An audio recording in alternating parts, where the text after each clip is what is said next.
wa min ashaddi dhulm, na miongoni mwa dhulma kubwa ni at-taaddi ala zawjati bid-darb, ni at-taaddi ala zawjati bid-darb wa isma'iha badhi'i al-qawl. Ndugu zangu katika imani, swala hili la kuwapiga wanawake, kumpiga mwanamke hali ya kuwa haki ni ya kwake yeye, dhambi hili ni kubwa mbele ya Allah subhanahu wa ta'ala, ni kubwa ambalo Allah subhanahu wa ta'ala ameliharamisha. At-taaddi ala zawjati bid-darb wa isma'iha badhi'i al-qawl, kumpiga mwanamke hali ya kuwa unajua kwamba amedhulumiwa.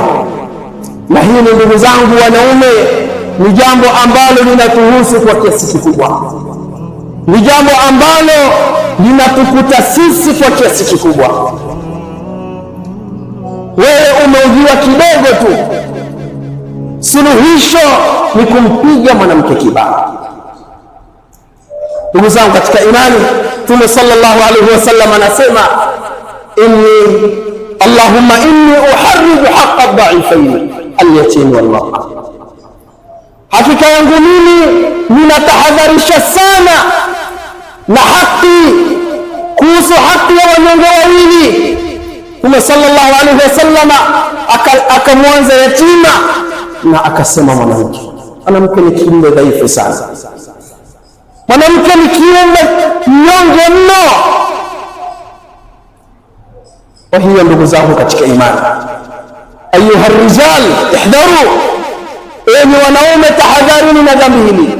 Mtume sallallahu alaihi wasallam ametahadharisha sana, Allahumma inni uharribu haqqa ad-da'ifayn al-yatim wal-matin. Ewe Allah, kwangu mimi ninatahadharisha umma wangu, kwangu mimi ninautahadharisha umma wangu kunako haki za wanyonge, yatima na mwanamke.